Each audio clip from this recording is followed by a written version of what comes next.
Tonight on NewsWatch, a new undercover video reveals just how easy it is to commit voter fraud. Should a photo ID be mandatory? Plus, protecting the web, the U.S. government beefs up efforts to hire cybersecurity experts, why some are raising privacy concerns. And a human trafficking scam. Thousands of women lured from their homes and sold as sex slaves. All this and more tonight on NewsWatch. Is it discrimination to ask voters to show photo ID before casting a ballot? Good evening, I'm Lee Webb.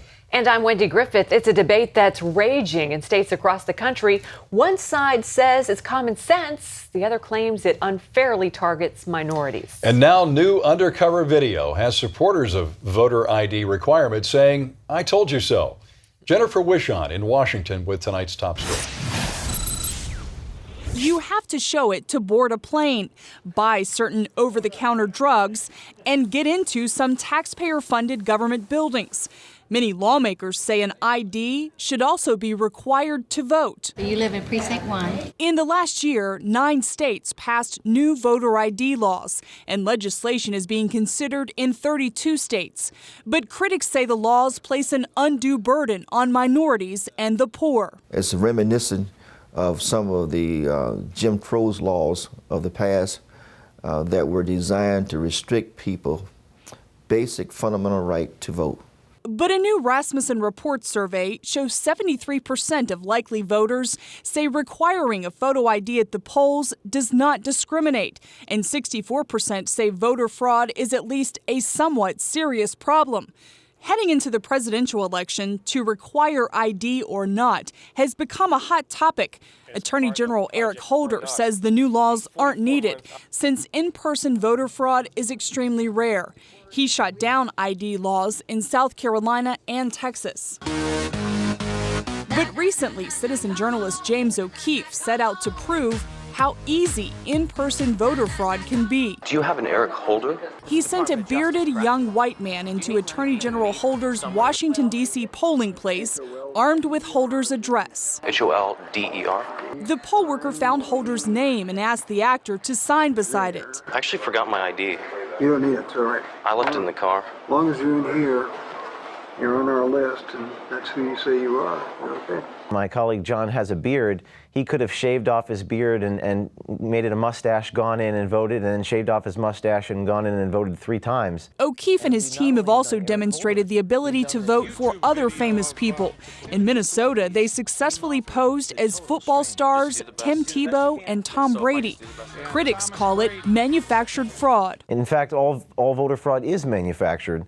But even Eric Holder, the Attorney General of the United States, his own ballot is not protected from fraud. Opponents of voter ID laws maintain they disenfranchise millions of voters. I think there's a movement to disenfranchise the votes, particularly of minority people.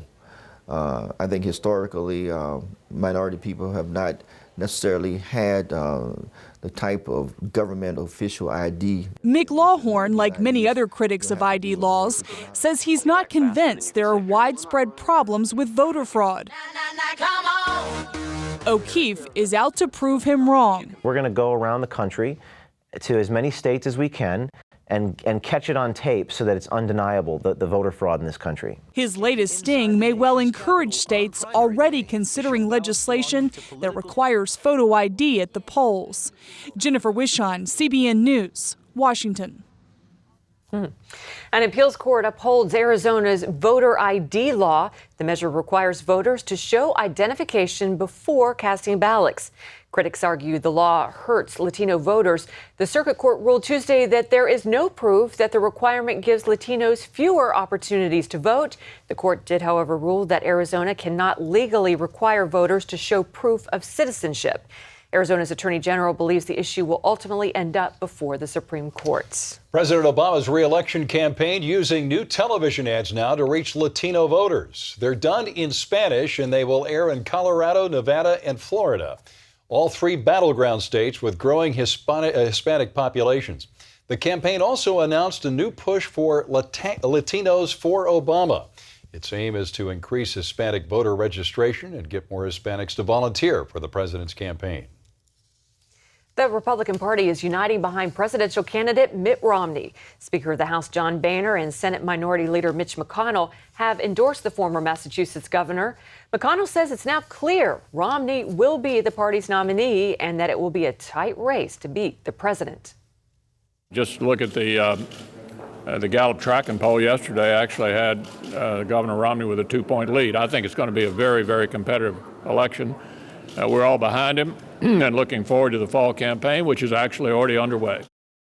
Romney also picked up an unexpected endorsement from the Southern Baptist pastor who called Mormonism a cult. Back in October, Reverend Robert Jeffries said voters will have to choose between a Christian like Barack Obama, who embraces non-biblical principles, and a Mormon like Mitt Romney, who embraces biblical principles like the sanctity of life and the sanctity of marriage.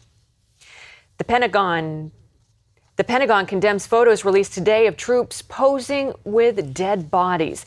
The 2-year-old pictures were published in today's LA Times.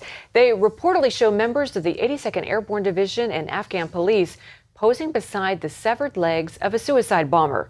A fellow soldier says he leaked the pictures to show a breakdown in leadership. The Pentagon asked the newspaper not to publish the photos for fear they'd incite further violence. The military says it will launch an investigation. The Swiss government imposes tough new financial sanctions against Iran. That country is freezing the assets of 11 companies and individuals. Swiss banks have been accused of allowing people close to the Iranian government to do business through Swiss bank accounts. These sanctions bring Switzerland in line with the European Union's restrictive measures against Iran. The sanctions are aimed at encouraging the regime to end its controversial nuclear program. Cybercriminals now threaten millions of Americans. The federal government wants to recruit young people to help stop it. Uncle Sam may be appealing to patriotism on campus to stop high-tech crime. But as John Waggy reports, others are concerned about the expanded government efforts. In the battle against cybercrime, Homeland Security Director Janet Napolitano is looking for a few good men and women at San Jose State, in the heart of California's Silicon Valley. We need young people who really understand this technology, who are creative and innovative and are thinking ahead. And we need you to say, you know what, I can contribute my talents in a unique and fundamental way. Despite security systems on most computers, the problems of credit card theft, online predators, and the stealing of sensitive records continue to grow. And that has the feds looking for ways to team with private industry. There are 1 million cybercrime victims every single day globally. Last year, there were twice as many cybercrime victims as there were newborn babies. Some computer science majors say Napolitano's pitch could cause them to look for a government job. The big draw, I think, is that it would be at the cutting edge. I mean, when it comes to things like security and technology, the government does tend to be at the forefront. And critics say that can be a problem. Sir Tim Berners-Lee, one of the founders of the modern internet, is concerned about a British surveillance bill which gives government sweeping oversight of internet activity. The amount of control you have over somebody if you can monitor their internet activity is amazing. You get to know every detail. You get to know, in a way, more intimate details of their life than any person that they talk to.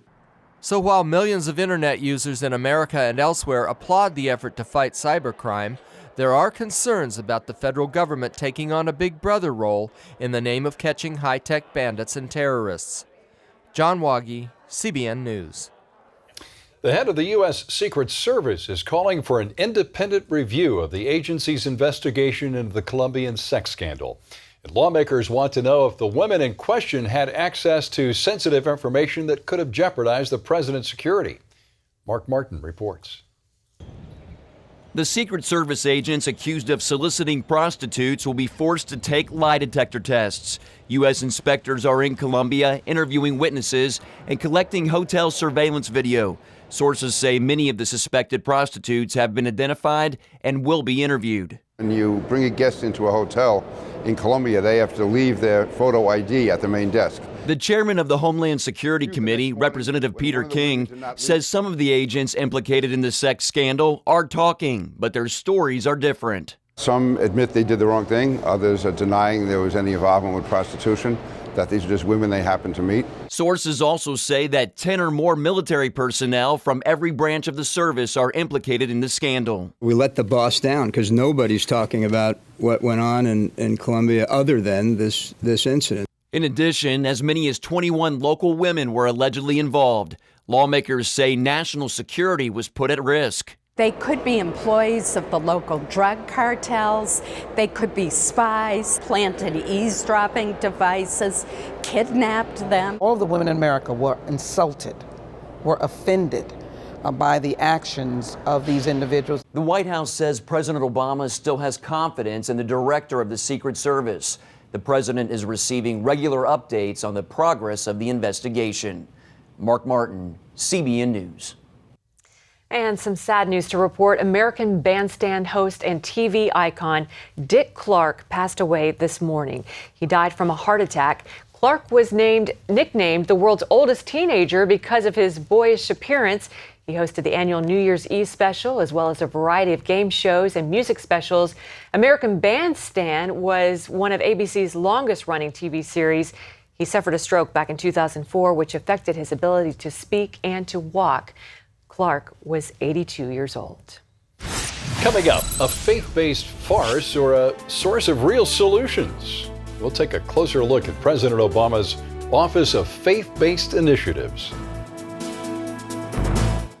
Hi, Anthony Sullivan here for the Sticky Buddy, the sticky roller that has the power of glue without the goo. Dog hair, cat hair, spouse hair, mouse hair, cookie crumbs, kitty litter, birdseed or lint, it doesn't matter. Then just rinse it, dry it, and it's sticky all over again. It's perfect for quick cleanups and easily removes pet hair, dust, and lint from upholstery and pillows. Use it on all types of fabrics, even silk and suede. And it doesn't leave a sticky residue. Sticky Buddy has little rubber fingers that reach deep into your carpet. Use short strokes to gather the hair, then just flip it, roll it, and watch the hair stick to it. Then when it's full and dirty, just rinse it, dry it, and it stays sticky. Clothes, couches, comforters or car seats, keep your interior looking new, and say goodbye to crumbs on the car seat. Then just wash it, dry it, and it's super sticky and strong all over again, saving you money. For litter boxes, it's a must. Cats and dogs will love you even more if you use it as a pet brush. The Sticky Buddy normally sells for $20.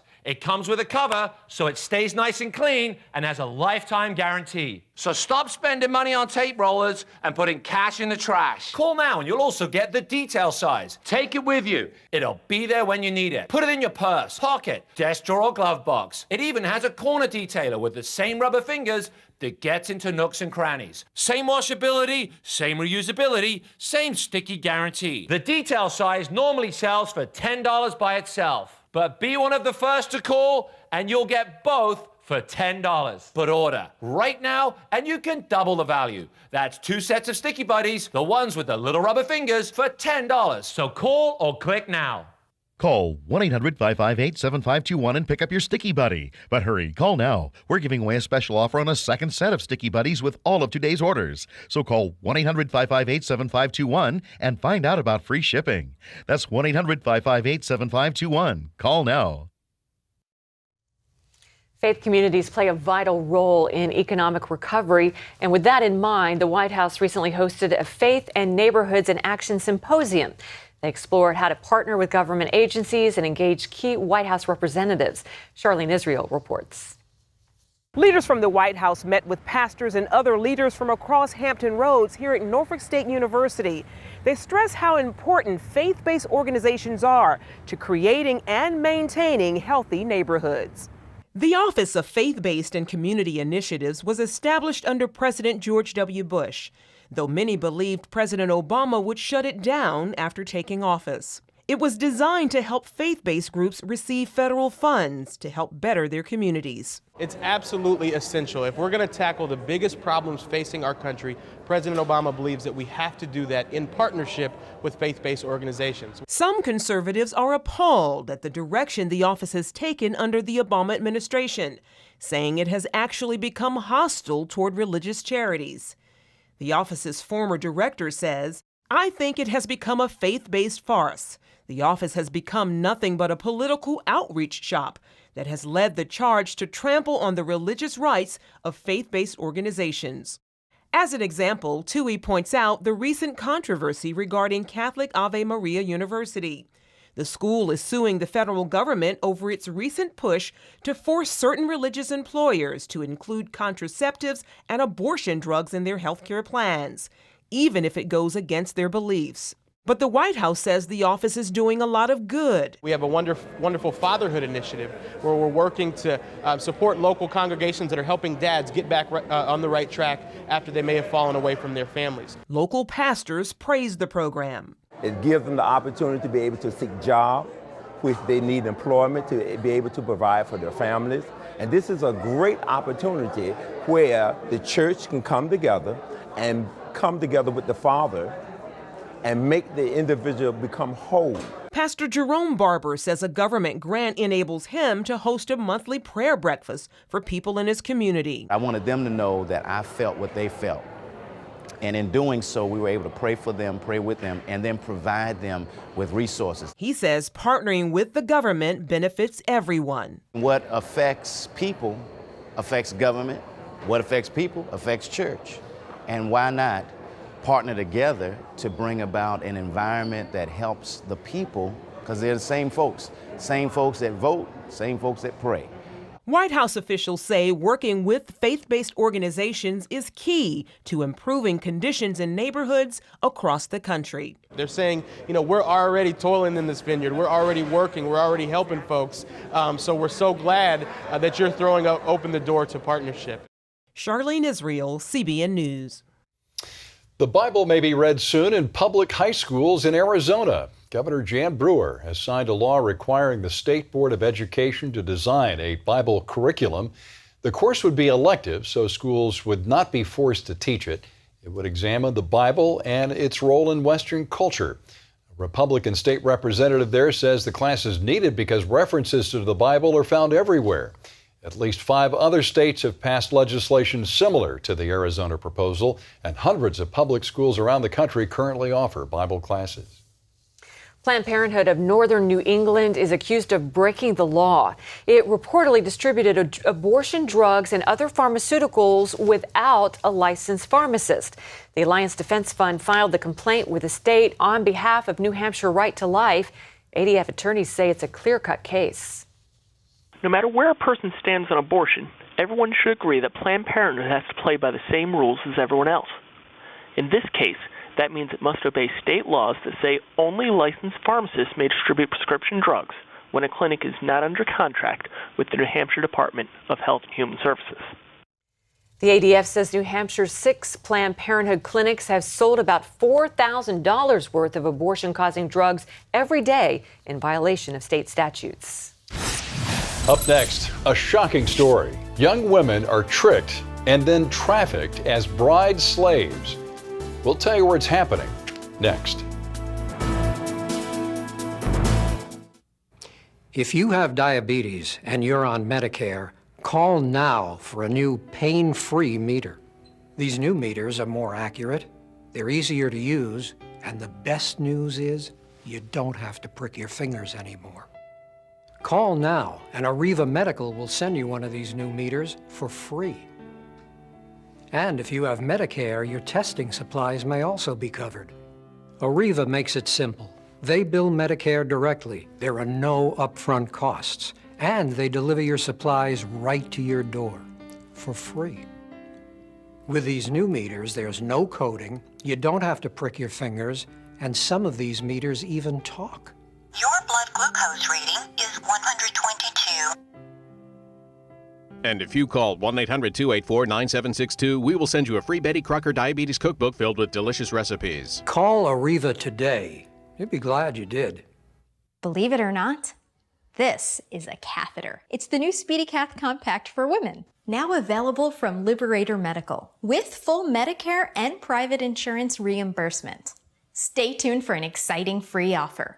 But first, meet Julie. You know when you leave the house and you say, okay, I have my phone, I have my keys, I have my wallet, I'm good to go? Now, I always have to think of a catheter because I can't go without it. SpeediCath came into my life and it is life-changing. They're tiny and thin and you can fit them in your back pocket. You can fit them anywhere you need them. This is a lipstick or lip gloss and this is the size of it. With this, you're only touching the outer plastic and you're never actually in contact with the catheter itself. You just really have to give a sample. That's all it needs is one sample, and everyone's going to want them. Now, here's that free offer I promised. Call Liberator Medical. Get your free SpeedyCath Compact Sample 6-pack. Shipping is free. 1-800-595-1446. 1-800-595-1446. Thousands of North Korean women have run away from the brutal lives in their home country, looking for freedom.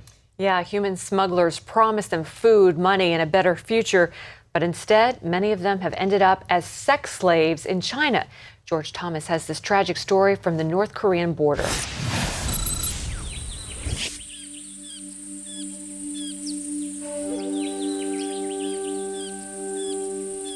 This is probably the closest I'll ever get to North Korea. Less than a mile away, you can see on top of that mountain North Korean soldiers watching probably our every move. The statistics show that the overwhelming majority of North Koreans who defect are women. Secondly, the majority of them are being trafficked into China. They try to escape from their captors, but they get caught. The women are beaten over and over again. Often they get locked up in a room for days. Kang Soo-jin has hours of tape to prove it. Since 2006, she's interviewed dozens and dozens of women who escaped from North Korea only to find themselves caught in a bride trafficking web. It all happens here, where northern China meets the border of North Korea. These women are starving in North Korea, so they escape to China in search of food. Once they get to China, they're in a new place. They don't know the language, they have no friends, and they don't know the environment. That's when the smugglers get a hold of them. Here, she's interviewing a 20-year-old North Korean defector. 같이 사면 뭐 이런 것도 몰랐거든요. 나보고 같이 자라는 거예요. 그 방을 내주면서 그렇게 나와 안 잔다고. Kang says young female North Koreans have become a commodity for countries like China. 그걸 통해서 그 사람들이 중국에다가 중국 사람들 연결해서 팔아먹는 거예요. 우리는. 팔아먹고 몇 명이 한 사람당 얼마씩 받아서 자기는 가지고 나가고. 자기네 가지고 나가고 우리 그냥 못 없이 그냥 그 사람들 또 쫓아서 가고. 우리가 그냥. China's centuries-old preference for boys, coupled with the millions of aborted female fetuses, has resulted in a huge gender imbalance. For example, in one area of northeast China, the male-to-female ratio is estimated to be 14-1. In other parts of China, there are villages that literally have no women, driving demand for so-called North Korean bride slaves. 그러는 걸 내가 깎고 해서 7천에 너를 사가지고 오니까 너 우리 집에 가서 달아날 생각하지 말라고. 나를 그렇게 돈 주고 팔았다고 생각하니까. The UN says nearly 2/3 of the thousands of North Korean refugees hiding in China are women. 80% of them are trafficked into marriages. International law says women escaping North Korea are considered refugees, but China regularly deports them. So these women face constant threats of arrest and deportation at the hands of their traffickers. 근데 또 5월달에 성풀이 불더라고 뭐 다 잡아내간다는. 그래서 깊은 산골에 가서 천막을 쳤어요. Kang knows what it's like to be caught in this web of misery. She's from Pyongyang, North Korea.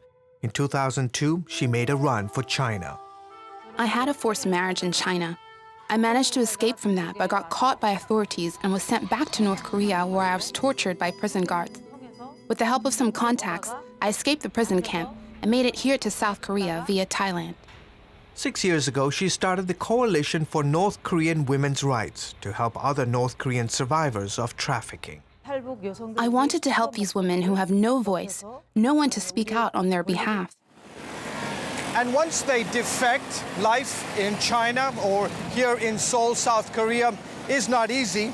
In fact, many North Korean defectors find it very challenging adjusting to their life in the new settings. So the South Korean government has devoted significant resources to helping defectors make the adjustment by providing them with housing, medical services, and education. Meanwhile, Kang's group focuses on building skill sets. Part of the coalition's goal is to provide these women with a steady source of income. The women begin in this room doing small sewing projects. Once they've mastered the skill, they move to the next room and work on bigger projects. This is our way to help them rebuild their lives. And more defectors are coming. In the last 10 years, 23,000 North Korean refugees reached South Korea. 7 out of 10 are women. Meanwhile, North Korea is trying to stop them. Since the death of Kim Jong-il, the North has reportedly stepped up patrols along its border with China. Soldiers have orders to shoot anyone trying to sneak into or out of North Korea. George Thomas, CBN News, along the North-South Korean border. If you have diabetes and you're on Medicare, call now for a new pain-free meter. These new meters are more accurate, they're easier to use, and the best news is you don't have to prick your fingers anymore. Call now, and Arriva Medical will send you one of these new meters for free. And if you have Medicare, your testing supplies may also be covered.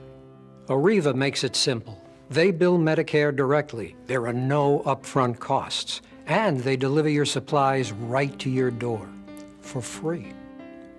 With these new meters, there's no coding, you don't have to prick your fingers, and some of these meters even talk. Your blood glucose reading is 122. And if you call 1-800-284-9762, we will send you a free Betty Crocker Diabetes Cookbook filled with delicious recipes. Call Arriva today. You'd be glad you did. Believe it or not, this is a catheter. It's the new SpeedyCath Compact for women. Now available from Liberator Medical with full Medicare and private insurance reimbursement. Stay tuned for an exciting free offer. But first, meet Julie. You know when you leave the house and you say, okay, I have my phone, I have my keys, I have my wallet, I'm good to go? Now I always have to think of a catheter because I can't go without it. SpeedyCath came into my life and it is life-changing. They're tiny and thin and you can fit them in your back pocket. You can fit them anywhere you need them. This is a lipstick or lip gloss and this is the size of it. With this, you're only touching the outer plastic and you're never actually in contact with the catheter itself. You just really have to give a sample. That's all it needs is one sample and everyone's gonna want them. Now, here's that free offer I promised. Call Liberator Medical. Get your free SpeedyCath Compact Sample 6-pack. Shipping is free. 1-800-595-1446. 1-800-595-1446. And finally, a young man out of Kansas is inspiring others with his fighting spirit. Yeah, Trevor Roberts was a star football player in high school, but he sustained a critical injury during a game his senior year. Complications left doctors no choice but to amputate his left leg. 2 years later, he's exchanged his football cleats for track shoes, and he's hoping to compete in the 2012 Paralympic Games as a sprinter. I like coming out here because I'm like all isolated from like everybody else, and I just get to run. He's just an inspiration to everybody. I'm really surprised with myself and, you know, proud of myself and proud of everybody who's like helped me achieve my goals. Yeah, Trevor has already placed 10th fastest in the world in his event, and he's only been running with that prosthesis for 2 months. Amazing, isn't it? Stories like that are so inspiring, and they put the rest of us to shame, you know, and you look what they can do, and it's all about heart and spirit. And so, Trevor, God bless you. We wish you all the best in the Olympics. Well, that's going to do it for this edition of NewsWatch. Good night.